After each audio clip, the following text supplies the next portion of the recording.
예수님이 이 땅에 오신 목적, 성탄절이기도 하고요. 그래서 뭐 성탄에 대한 이야기는 우리가 다 알고 있는데 왜 예수님이 이 땅에 오셨는가에 대해서 함께 잠깐 살펴보도록 하겠습니다. 예수님을 믿고 하나님의 자녀가 된 사람들은 하나님께서 원하시는 것을 알고 싶어 하지요. 하나님을 위해 뭔가 중요한 일을 하고 있고 또 자신의 인생이 가치 있고 중요한 삶을 살고 있다라고 스스로 느끼고 싶어 하는 것이 우리 신앙을 가진 사람의 당연한 도리지요. 그와 같은 생각을 하는 사람 중에는 뭐 젊은 사람도 있고 나이 든 사람도 있고 남자도 있고 여자도 있고 부자도 있고 그다지 풍요롭지 못한 평범한 사람도 있습니다. 또 변호사나 부동산 중개인이나 주부나 학생이나 또 회사원이나 기술자나 사장님이나 누구나 그죠? 하나님을 만난 사람이라면 자기 인생을 향한 하나님의 그 소명과 목적에 합당한 삶을 살고 싶고 거기서 오는 만족을 경험하고 싶어 합니다. 그것이 우리의 바른 삶이지요. 우리가 하는 일이 인생의 목적을 가져다 주지는 않습니다. 오히려 인생의 목적이 우리가 하는 다른 모든 것에 의미를 부여하는 것이지요. 그러니까 내가 지금 하는 일을 통해서가 아니라 내가 어떤 목적을 가지고 사느냐를 가지고 내가 지금 하는 일을 바라보면 그 속에서 하나님의 부르심과 하나님의 뜻을 발견할 수 있다는 것입니다. 우리의 삶을 하나님의 목적에 합당하게 조율하고 예수 그리스도를 따르는 삶에 헌신할 때만 삶의 진짜 의미를 발견하게 되는 것입니다.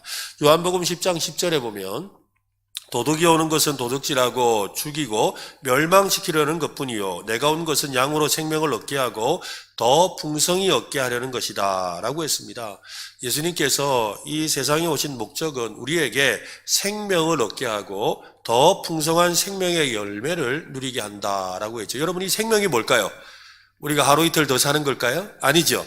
영적인 생명을 말합니다. 이 영적인 생명의 핵심은 하나님을 알고 하나님을 가까이 느끼고 하나님과 교제하는 것입니다. 그래서 영생은 하나님을 아는 것이라 그랬잖아요. 하나님을 알아가는 것. 하나님을 알아가는 그 생명이 여러분 안에 넘치시기를 바랍니다. 그렇습니다. 우리의 생명을 얻게 하고 더 풍성한 열매를 누리게 하는 것이지요. 여러분은 지금 풍성한 뭘 누리고 있습니까? 우리 중에 어떤 분은 교회에 와서 예배를 드리고 말씀을 읽고 기도하고 또 찬송하고 봉사하면서 인생의 그 충만함을 경험하지 못하는 분이 있어요. 왜 그럴까요? 왜 풍성히 주시겠다고 하셨는데 정작 그 풍성함을 누리지 못한 채 신앙생활을 하고 있는 걸까요? 그것은 눈앞에 있는 것을 집중하기 때문입니다. 오늘날 많은 그리스도인들이 그 문제에 빠져 있습니다. 눈앞에 있는 것에 집중하느라 우리 인생에서 벌어지고 있는 큰 이야기, 큰 그림을 놓치고 있습니다. 아이가 자라서 학교에 가고 직장을 잡고 또 결혼하고 자녀를 낳고 일상생활의 여러 가지 일과 씨름하느라 정신이 없지 않습니까? 교회 생활이라고 해서 별로 다를 것이 없습니다. 매주 교회에 와서 찬양 몇 곡 부르고 설교를 듣고 또 이런저런 봉사를 하기도 하지요. 밥 먹기 전에 기도하고 매일 성경을 읽고 또 성경 공부에 참여하기도 합니다. 하지만 눈앞에 보이는 것에만 집중하는 신앙생활을 할 수 있지요. 우리를 부르신 하나님의 소명을 발견해야 한다는 것입니다. 우리 인생을 향한 목적을 발견하려면 하나님이 이 세상에서 무슨 일을 하시는지를 먼저 살펴봐야 합니다. 거기서 우리가 해야 할 일을 찾아야 하는 것이지요. 한번 따라할까요? 하나님이 일하시니 나도 일한다. 누가 했던 말이죠? 예수님이 하셨던 말이죠. 그죠? 하나님이 일하시니 나도 일한다. 예수님도 항상 하나님의 일하심을 보았다는 거예요. 그 하나님의 일하심을 보고서 내가 어떤 삶을 살아야 하는가, 또 나의 인생의 목적이 무엇인가를 생각한 것처럼 우리도 하나님이 일하시니 나도 일한다라는 믿음의 고백을 하며 하나님의 일하심을 먼저 바라볼 수 있는 저와 여러분 되시기를 바랍니다. 이것을 예수님은 철저하게 목적을 따라 살았다라고 표현하시죠. 목적을 이루기 위해 노력하셨고 결국 이 땅에 오신 목적을 이루셨습니다. 예수님의 방법을 우리도 배우면 좋겠습니다. 예수님은 참으로 바쁜 삶을 사셨습니다. 그런데 예수님은 쉴 새 없이 밀려오는 수많은 일로 인해서 피곤하셨지만 충실하게 모든 일을 해내셨습니다. 예수님도 우리처럼 피곤을 느끼셨고 잠도 주무셔야 했습니다. 물론 배고픔도 느끼셨지요. 우리와 성정이 같은 온전한 사람으로 사셨습니다. 그것이 오늘 우리 성탄절이 보여주는 거잖아요. 그래서 예수님이 왜 아기의 모습으로 오셨어요? 왜 오셨죠? 온전한 사람으로 이 땅에 오신 것을 보여주는 거지요. 그냥 뭐 그렇잖아요. 뭐 영화 같은 데서 나오는 것처럼 그냥 뭐 짠 하고 33살, 30살의 그런 이 청년의 모습으로 나타나도 되는데 굳이 예수님께서 어떻게 해요? 마리아의 뱃속에서 10개월 있다가 태어나서 아기의 모양으로 또 계시다가 또 그저 어린이가 되었다가 그리고 청년의 모습으로 가는 것. 이 모든 과정을 통해서 예수님은 온전한 사람이셨다는 것을 보여주고 있습니다. 오늘 본문 32절 한번 읽어볼까요? 같이 시작. 저물어 해질 때에 모든 병자와 귀신 들린 자를 예수께 데려오니 34절 또 읽겠습니다. 예수께서 각종 병든 많은 사람을 고치시며 많은 귀신을 내쫓으시되 귀신이 자기를 알므로 그 말하는 것을 허락하지 아니하시니라. 예수님은 수많은 사람에게 둘러싸여 지내셨습니다. 그 많은 사람 중에는 예수님의 가르침을 받고자 나온 사람이 대부분이었지만 예수님의 도움을 받고자 나온 사람도 상당히 많았습니다. 여러분, 예수님께서 하신 일을 한번 생각해 보세요. 예수님이 주로 하신 일은 시몬의 장모의 열병을 고쳐주고 병자와 귀신 들린 자를 고쳐주고 각종 병든 많은 사람을 고쳐주고 귀신 들린 자를 내쫓으셨죠. 예수님은 전도하시면서도 또 귀신을 내쫓고 또 병을 고쳐주셨습니다. 예수님이 세상에 오신 목적은 다양한 질병에 대한 의술을 펼치기 위한 것이 아니었습니다. 제가 이 경기도 안산에서 이 사역을 할 때 이 교회에서 조금 떨어진 사택에 살게 되었습니다. 오래된 사택이었는데요. 그 연립주택이었어요. 근데 저희 옆집에, 그러니까 집이 문이 이렇게 두 개가 딱 붙어 있거든요. 붙어 있는데, 저희는 교회 명패가 붙어 있고, 이 옆집에는 한 교패가 하나 붙어 있는데, 이 좀 특이한 교패가 붙어 있었어요. 화광신문이라는 이렇게 내자가 써 있는 이렇게 교패가 붙어 있었어요. 늘 궁금했죠. 화광신문이 뭘까? 무슨 신문사 다니나? 그래 생각을 했어요. 근데 어느 날 저희 아내가 우연히 이제 그 옆집 아줌마랑 이렇게 만나 이야기를 하게 된 거죠. 이야기를 하다 보니까 알게 되었어요. 요게 그 남묘 호랭개교 SGI 그분들의 교패가 화강신문인 거예요. 그리고 자기들 나눠주는 이렇게 신문이 있거든요. 거기도 보면 화강신문이라 적혀 있어요. 예, 그 집이 SGI를 다니는 집이라는 걸 알게 되었지요. 근데 저희 집은 또 오래전부터 교회 사택으로 되어 있어서 이 동네 사람들이 다 알아요. 그 집에 목사가 산다는 걸. 동네 사람들이 다 알거든요. 그런데 그 옆에 집은 잘 몰랐죠. 근데 이분은 우리 집이 목사 집인 걸 아는 거죠. 근데 우리는 몰랐고. 근데 이제 알게 된 거예요. 제 아내가 이제 같이 이야기를 하다가. 그래서 물어봤지요. 어떻게 해서 SGI에 나가게 됐냐고 물어보니까 자기 시댁 식구들이 아주 신앙이 깊다라는 거예요. 어머니가 SGI에 나가서 병고침을 받았대요. 치료를 받은 거예요. 그래가지고, 그래서 온 가족들이 다 그 길로 다 SGI에 나가고 있다는 거예요. 그리고 자기 남편은 그 SGI에서 아마 목사는 없으니까, 그죠? 교육자 좀 되는 것 같아요. 그 안에 일을 한다 하더라고요. 그래가지고 그쪽에서 이야기하기를 우리 서로 처지가 비슷하니까 전도하지 맙시다. 서로 그래서 상호 불가침 조약을 맺고 왔다는 거예요. 네, 그래서 제가 이야기를 드리는 이유는 세상의 어떤 종교에서도 병고침을 받는 일이 일어난다는 것을 말하고 싶은 겁니다. 불교를 믿는 분 중에도 소위 불심으로 병이 나았다고 관정하는 분 많이 있잖아요. 심지어 어떤 이단이나 자유주의 종교를 믿어도 병이 낫습니다. 이슬람교를 믿어도 심지어는 용왕을 믿어도 병이 나은 사람도 있습니다. 이것은 예수님 시대도 마찬가지였습니다. 유대교 안에도 질병이 치유되는 일이 많이 있었고 특별한 신유의 능력을 가진 사람들이 있었고 이방 종교나 귀신 들린 사람에 의해서도 병이 낫고 치유되는 일이 곧잘 일어났습니다. 그렇다면 여러분 한번 생각해 보세요. 만약에 예수님이 병을 고치기 위해 이 땅에 오셨다면 세상의 모든 종교와 다를 것이 무엇이겠습니까? 그렇다면 예수님은 왜 세상에 오신 것일까요? 예수님의 목적은 무엇입니까? 어떤 분은 복을 주기 위해서 왔다고 합니다. 예수 믿고 복을 많이 받았다고 하지요. 물질의 복도 받고 자녀들이 잘 되고 또 어려운 일이 다 해결되었다고 합니다. 맞습니다. 그런 일이 지금도 일어나고 있고 앞으로도 우리 교회를 통해 여러분의 삶에 일어날 줄로 믿습니다.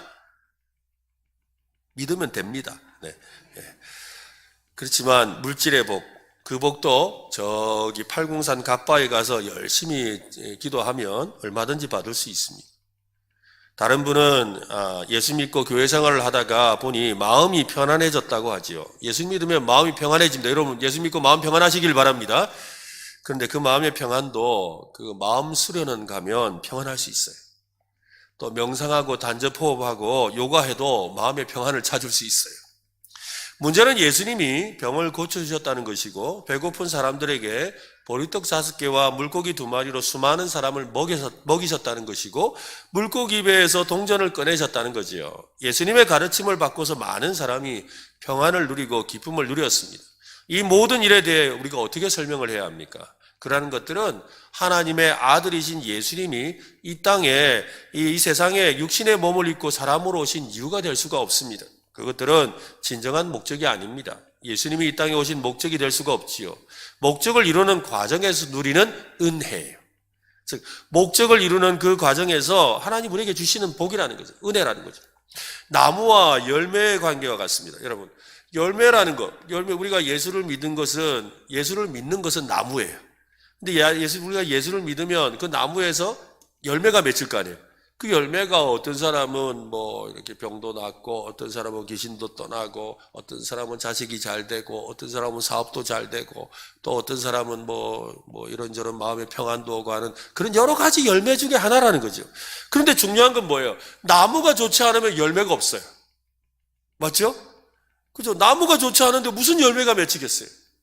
제대로 된 열매가 맺힐 수가 없는 거예요. 그러니까 나무에서 열매가 맺힌다 생각한다면 그죠? 나무를 제대로 알아야 되는 거예요. 이 나무를 제대로 알아야 많은 열매, 풍성한 열매를 거둘 수가 있는 것이지요. 그렇습니다. 그처럼 예수님을 믿으면 그 믿음으로 인해서 수많은 열매를 덤으로 먹을 수가 있는 것입니다. 그렇다면 예수님께서 이 땅에 오신 목적이 무엇입니까? 이것이 우리가 두 번째로 좀 살펴보려고 하는 겁니다. 예수님은 세상에 오셔서 천국 복음을 전파하셨습니다. 예수님은 사람들에게 하나님의 나라가 이 땅에 임하셨다고 선포하셨지요. 예수님의 목적은 천국 복음을 전파하는 것이었습니다. 한번 해볼까요? 천국 복음을 전파하는 것이다. 네, 스스로 복음이 되는 삶을 살기 위해 오셨습니다. 온 세상을 구원하기 위해 십자가에서 죽고 부활하셔서 하나님의 사랑을 세상에 널리 알리는 것이 목적이었습니다. 이것이 복음이죠. 하나님이 세상을 일처럼 사랑하사 독생자를 주셨으니 그를 믿는 자마다 멸망하지 않고 영생을 얻게 한다라고 하신 하나님의 마음과 계획을 전하는 것이 목적이었습니다. 예수님은 사회 가다가도 한적한 시간에 따로 있을 곳을 찾으셨습니다.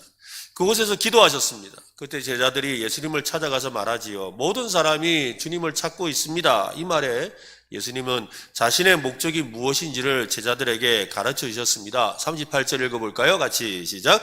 이르시되 우리가 다른 가까운 마을들로 가자.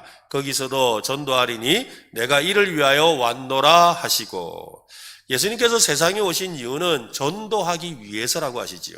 예수님은 자신의 목적이 무엇인지를 정확하게 알고 계셨습니다. 예수님은 철저하게 목적 중심의 삶을 사셨습니다. 39절도 한 번 더 읽어보겠습니다. 시작. 이에 온 갈릴리에 다니시며 그들의 여러 해당에서 전도하시고 또 귀신들을 내쫓으시더라. 예수님은 표적을 보고 믿는 믿음을 신뢰하지 않으셨습니다. 그 이유는 간단합니다. 모든 상황이 순조롭게 돌아갈 때, 즉 표적이 일어나고 기도가 응답될 때 믿음을 갖는 건 쉬운 일이에요. 그렇잖아요, 그죠? 기적이 일어나고 하면 누가 안 믿겠습니까? 또 기도 응답이 있으면 왜 안 믿겠습니까? 다 믿는 거예요. 그렇지만 그런 종류의 믿음은 여러분 반대의 일이 생긴다면, 일이 꼬이고 자식을 잃어버리거나 병에 걸리거나 또 여타 어려운 상황 가운데 있다면 어떻게 될까요? 버티지 못하는 믿음인 거죠. 왜? 믿음의 시작이 뭐예요? 그냥 뭘 내가 얻고 바라고 기대하는 것들이 성취된 그것에 대해서 온 것이라면, 그죠? 그것이 없으면 사라지는 거예요. 위험한 거죠. 그 진짜 온전한 믿음이라 할 수가 없는 거죠. 굳건한 믿음은 하나님의 나라의 복음을 받아들이고 그 복음의 말씀에 온전히 순종해서 하나님이 나를 자녀 삼으셨다. 그리고 하나님의 자녀로서 주시는 은혜와 그 구원의 역사에 대해서 감사하는 그것이 바로 진짜 믿음인 것이죠. 오늘 여러분 그런 믿음이 있는 줄로 믿습니다. 오늘 저녁에 나오신 분들은 그래요. 진짜예요. 옆 사람에게 한번 말하세요. 당신은 진짜 믿음이야. 그렇다고 안 나온 분들이 아니다는 거 아닙니다. 그냥 오늘 여러분이 그렇다는 이야기예요. 네. 괜히 가서 나중에 목사님이 그러는데 오늘 수요 예배 나온 사람만 진짜 믿음이라 하더라. 그러면 안 돼요, 여러분. 여러분 큰일 나요. 그거 아니에요. 네. 그게 아니라 오늘 나오신 분들이 그렇다는 거예요. 예수님은 죄와 타락으로 인해 사람들에게 생겨난 이 질병과 고통과 귀신 들림과 허탄한 생각과 교만에 대한 완전하고도 확실한 치유는 오직 그 사람의 중심의 변화에서 일어난다는 것을 알고 계셨지요. 그래서 예수님께서 병을 고쳐시고 나서 내보내면 돌을 돌려보내서 그래요. 가서 죄짓지 말아라 말씀하시는 거예요. 가서 다시 악을 행하지 말라고 말씀하시죠. 왜요? 그것이 중요하니까요. 병 고침이 중요한 것이 아니라 구원받고 하나님의 자녀로 살아가는 것이 더 중요한 일이기 때문에 그렇습니다. 많은 병자와 귀신 들린 사람을 고치는 일보다 하나님 나라의 복음을 전하는 일에 더 우선하셨던 것입니다. 그들이 하나님의 복음을 받아들이고 그들 가운데 하나님 나라가 임하게 되면 그 나머지는 그저 은혜로 해결되는 것입니다. 그러니까 여러분, 하나님의 나라가 내 마음에, 우리 가운데, 여러분의 가정에, 또 여러분의 직장에 임하기를 소원하시기를 바랍니다. 그래서 우리 하나님의 나라가 이곳에 임하주세요. 하나님이 다스려 주세요. 하나님이 통치해 주세요. 그렇게 기도하는 것이 너무 중요한 거예요. 그러면 또 여러분 자녀를 위해서 기도할 때도 하나님, 우리 사랑하는 자녀가 하나님의 나라가 임하는 삶이 되게 해주세요 라고 기도할 때 하나님이 다스려 주시면 악한 마귀 틈타지 못하는 거예요.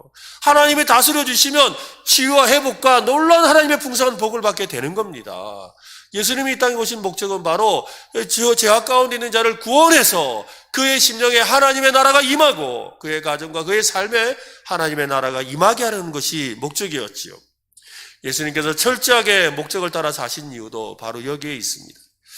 우리 중에 목적을 따라 사는 것이 좋다는 것은 알지만 그것이 쉬운 일은 아니라고 말씀하는 분이 있어요. 아이고 목사님 말씀은 좋은데요. 아이고 내가 이제 이 나이에 또 내가 지금 뭘 하겠습니까? 내가 무슨 하나님의 목적을 위해 살겠습니까? 라고 생각하지요. 꾸준하게 줄곧 목적을 따라 산다는 것은 쉽지 않습니다. 또 여러 가지 상황을 만나면 목적이 흔들리고 방향을 잃어버릴 때가 있습니다. 그런데 예수님은 십자가에 달려 죽고 부활 승천하시기까지 그 목적한 바를 다 이루셨습니다. 예수님은 십자가에서 다 이루었다라고 외치셨죠. 예수님은 어떻게 그 목적한 것을 온전히 이루셨을까요? 우리가 그걸 알아야 되는 거죠. 그래서 우리도 그래야지 지금부터라도 목적한 바를 이루며 살아갈 거 아니겠습니까? 그 답이 오늘 본문 35절에 있습니다. 35절 같이 읽어볼까요? 시작. 새벽 아직도 밝기 전에 예수께서 일어나 나가 한적한 곳으로 가서 거기서 뭐 하셨다고요? 기도하셨다. 우리는 기도라고 하면 우리의 부족한 무엇을 하나님께 요청하는 것으로 생각합니다. 맞습니다. 기도의 요소 중에 그것이 아주 많은 부분을 차지하고 있지요. 사실 우리가 기도하지 않는 이유를 가만히 보면 별로 궁핍한 것이 없고 부족한 것이 없기 때문입니다. 남들보다 부족한 것이 있기는 하지만 그것을 두고 기도할 만큼 절실하게 부족하다고 또 결핍으로 느끼지 않기 때문에 안 하는 거죠. 절박하면 기도하거든요. 절박하면. 결핍을 채우기 위해 청원하는 기도는 모든 사람의 마음에 있는 종교적인 심성이에요. 그러니까 부족하면 다 신을 찾게 되어 있어요. 그러니까 여러분 우리는 우리만 찾는 거 아니에요. 여러분 불교 신자도 찾고 또 유교 신자도 찾고 또 이상한 종교 믿는 사람도 다 찾아요. 예? 요즘에 이제 나라가 무슨 이상한 무슨 법사 도령 이런 데 빠져 있다는데 다 그런 거 찾는 거예요. 그런 게 돼 있어요. 모든 종교에는 기도가 있는 이유가 바로 그것입니다. 예수님도 이 사실에 대해서 부정하지 않으셨어요. 오히려 무엇이든지 모든 필요한 것을 하나님의 말씀을 따라 예수님 안에서 기도하라고 하셨습니다. 근데 오늘 본문에서 예수님은 그런 청원하는 기도를 드리지는 않으셨죠. 예수님이 뭐가 부족하겠어요? 아닙니까? 맞잖아요. 예수님이 따로 한적한 곳에 가셔가지고 하나님 내일 내가 먹을 것이 없는데 하나님 어떻게 안 주시겠습니까? 하나님 내가 직장이 없걸랑요? 어떻게 안 되겠습니까? 하나님 내가 지금 좀 우리 어머니를 생각하니까 내가 이렇게 나와 있어가지고 아버지도 안 계신데 어떻게 살아갈지 참 궁금합니다. 하나님 어떻게 안 되겠습니까? 이런 기도 하셨을까요? 안 하셨을 거예요. 그죠? 또 예수님도 진히 그렇게 또 말씀하셨잖아요. 무엇을 먹을까 무엇을 입을까 고민하고 염려하지 마라. 이런 것은 다 너희 천부께서 너희 하늘 아버지께서 다 아신다 라고 말씀하셨으니 그 말 해놓고 예수님이 그렇게 기도할 수는 없잖아요. 예수님은 뭔가 부족한 분이 없는 분이라는 거예요. 기도가 만약에 우리가 무엇을 요구하고 필요한 것을 채우는 수단이었다면 예수님은 도대체 뭘 기도하신 거예요? 뭘 기도하셨을까? 이게 심각한 문제가 되는 거죠. 그렇다면 예수님은 어떤 기도를 드린 것일까요? 오늘 예수님의 기도는 무엇을 간구하는 시간이기에 앞서서 하나님과 만나는 시간이었습니다. 한번 따라할까요? 기도는 하나님을 만나는 것이다. 그죠? 예수님은 기도를 통해 하늘의 소명을 다시 확인하고 확신하셨습니다.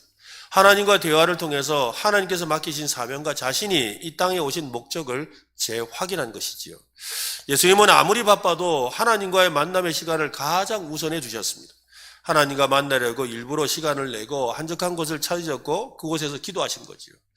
얼마 전에도 우리 대학부 학생들이 저를 만나고 싶어 했어요. 그래가지고 대학부 학생들과 같이 만나서 이야기를 하는데 목사님 의견을 듣고 싶다는 거예요. 그죠? 만나야지 목사님 의견을 들을 거 아니에요. 그렇죠? 그래서 만나서 듣더니 알겠습니다 목사님 이런 거예요. 맞아요 여러분. 우리도 그렇잖아요. 하나님은 이럴 거다, 하나님은 저럴 거다 라고 상상하고 사는 거랑 하나님을 만나서 직접 듣는 건 다른 문제인 거예요. 아멘? 하나님을 만나시길 바랍니다. 그죠? 하나님을 만나는 수단으로 우리에게 기도를 주셨어요. 그리고 예수 이름 의지하여 기도할 수 있게 해주셨잖아요. 그래서 우리에게 하나님께 나아갈 담력을 주셨다고 약속하셨어요. 그러므로 우리는 기도를 통해서 하나님을 만나고 하나님이 우리를 부르신 목적과 그 의미를 발견하는 것을 우리가 우선순위에 두는 것. 이것이 바로 예수님이 하셨던 일이고 우리가 본받아야 될 일이라는 것입니다. 예수님의 기도를 엿볼 수 있는 성경 이야기가 있지요. 마가복음 9장에서 보면 예수님께서 높은 산에 올라가셔서 기도하셨습니다. 그때 베드로와 야고보와 요한이 따라갔습니다. 그곳에서 예수님은 기도 중에 큰 광채가 나는 모습으로 변형되셨습니다. 모세와 엘리야와 함께 대화를 나누고 계셨는데 그때에서 하늘에서 소리가 들렸지요. 이는 내 사랑하는 아들이다. 그의 말을 들어라. 이보다 더 분명하고 확실한 것이 어디 있겠습니까? 나를 향한 하나님의 음성을 구체적으로 듣는 것. 그죠? 이는 내 사랑하는 아들이다. 그 말은 예수님이 얼마나 확신하는 계기가 되겠어요. 그렇죠? 구체적으로 듣는다면 무엇이든 못하겠습니까? 예수님도 하나님의 음성을 듣고 더욱 확신하셨던 겁니다. 소명이라는 말은 신적인 부르심, 신께서 맡기신 사명이라는 뜻입니다. 그 소명이 바로 그 사람에게 주어진 삶의 목적이지요. 그러니까 우리의 목적과 소명은 하나님께로부터 온 것입니다. 우리는 그 소명을 날마다 확인하고 확신하는 점검의 시간을 가져야 됩니다. 이 소명이라고 하니까 굉장히 크고 대단한 것으로 생각해요. 그래서 목사 된다, 선교사 된다, 이 정도로 생각하는데 아닙니다, 여러분. 여러분의 지금 살아가는 하루하루 한 시간, 어떤 사람은 평생 자기 남편, 그죠? 자기 아들 구원하는 이것이 소명일 수도 있어요. 그리고 평생 살아가는 가족들을 잘 이렇게 돌보고 챙기는 일이 소명일 수도 있어요. 그러니까 이 소명이라는 것은 분명하게 하나님이 내게 맡기신 것을 아는 데 있다는 거예요. 언젠가 한번 말씀드렸지요. 로렌스 형제라는 분에 대해서 말씀드렸잖아요. 장작을 패고, 그죠? 물을 깃고, 또 밥을 짓고, 설거지하는 일. 다 그 많은 수도사들은 다 나가서 복음 전하고, 또 사람들에게 막 설교를 하고, 그런 일을 하는데, 이 사람은 그냥 수도원에서 밥 짓고, 장작 패고, 불 지피고 또 설거지하고 이런 일을 하는 거죠. 자기 인생이 뭔가 생각하죠. 그러나 그는 뭐예요? 그 하나의 시간을 통해서 하나님을 만날 수 있다는 걸 알게 되었어요. 그리고 그는 밥을 지으면서 장작을 펴면서 하나님의 나를 부르신 의미들을 생각하고 하나님과 교제하기 시작했어요. 그러면서 그 일이 얼마나 소중하고 귀한 일인지를 알게 되며 소명을 발견하게 된 거죠. 그래서 여러분, 그때 당시에 막 설교하고 나가서 전하고 했던 그 유명한 스사들은 아무도 기억이 안 되는데 밥 짓던 스사 로렌스만 기억나잖아요. 지금도 제가 이렇게 여러분한테 말하잖아요. 중요한 게 바로 이건 거예요. 그죠? 그러니까 우리의 삶 속에서 하나님이 부르신 소명을 우리는 날마다 확인하고 점검해야 합니다. 그 점검을 위해서 소명을 맡기신 분에게 나아가야 되는 것이지요. 그 소명을 확인하고 부족한 것은 체험을 받고 해야 할 일에 대해 구체적인 계획과 능력을 부여받아야 합니다. 소명에 대한 점검과 체험이 일어나는 시간과 장소가 어디겠습니까? 그것이 바로 내 기도하는 시간이고 하나님을 예배하는 시간입니다. 그래서 기도의 자리를 지키려고 예수님은 노력하셨고 하나님을 예배하려고 하셨던 겁니다. 그렇습니다. 기도는 우리의 소명, 즉 목적을 발견하게 해주고 그 소명을 이루도록 도와주고 확신과 능력을 채우게 합니다. 그 목적과 소명을 이루는 데 필요한 것을 기도로 간구하게 되는 것이지요. 그럴 때 너희 필요를 채우신다라고 말씀하시는 거예요. 하나님께서 그 영광 가운데 너희 모든 쓸 것을 채워주신다라고 약속하셨어요. 질병의 문제, 재정의 문제, 진로의 문제, 지식과 지혜의 문제, 관계의 문제에 대한 해결을 받게 되는 겁니다. 한마디로 우리의 모든 필요를 기도로 구할 수 있는 것입니다. 이것이 바로 예수님이 말씀하신 것입니다. 요한복음 15장 7절인데요. 같이 읽어보겠습니다. 너희가 내 안에 거하고 내 말이 너희 안에 거하면 무엇이든지 원하는 대로 구하라. 그리하면 이루리라. 무엇이든지 원하는 대로 구하라 라는 말을 보기 전에 먼저 봐야 될 것은 뭐예요? 너희가 내 안에 거하고 내 말이 너희 안에 거한다. 이 말이 오늘 우리가 살펴보고 있는 내용으로 한다면 뭐겠어요? 하나님이 내게 주신 소명 안에 거하고, 그죠? 그 주님이 주시는 그 소명을 내가 붙들고 사는 것, 그죠? 내 속에 품고 사는 것. 그때 무엇이든지 원하는 대로 구하라. 그래야면 이루리라. 라고 말씀하신 겁니다. 우리는 오늘 예수님이 오신 목적이라는 제목으로 예수님의 목적에 대해서 그리고 그 목적을 이루기 위한 예수님의 모습에 대해서 살펴보았습니다. 세상에는 목적을 따라 사는 사람과 상황을 따라 사는 사람들이 있습니다. 지금 여러분은 어떤 삶을 살고 있습니까? 예수님도 상황을 무시하지는 않으셨습니다. 그러나 먼저 목적을 생각하셨지요. 상황을 따라다니면 늘 쫓기는 삶을 살 수밖에 없습니다. 그러나 목적을 따라 살면 모든 상황을 자신의 목적대로 조정하고 분별할 수 있게 됩니다. 목적을 따라 살아야 되죠. 우리는 오늘 모든 그리스도인에게 주어진 목적과 소명이 무엇인지 함께 나누었습니다. 그 목적은 예수님의 목적과 같습니다. 그 소명은 땅끝까지 복음을 전하는 일이고 제자 삼는 일이라고 했습니다. 또 하나님의 나라와의 복음, 왕 대신 예수 그리스도를 통해서만 진정한 만족을 누릴 수 있음을 우리는 전해야 합니다. 우리가 서 있는 삶의 자리에 하나님의 나라가 임하고 하나님의 통치가 임하도록 최선을 다하는 것이 우리의 목적입니다. 그 목적을 이루는 데 필요한 모든 것은 하나님이 반드시 채워주십니다. 또 고쳐주세요. 풍성하게 해주십니다. 그 목적을 따라 살기만 하면 누구나 받을 수 있는 하나님의 선물입니다. 그 은혜를 따라 목적을 이루는 삶을 살아가는 저와 여러분 되시기를 예수님의 이름으로 축원합니다.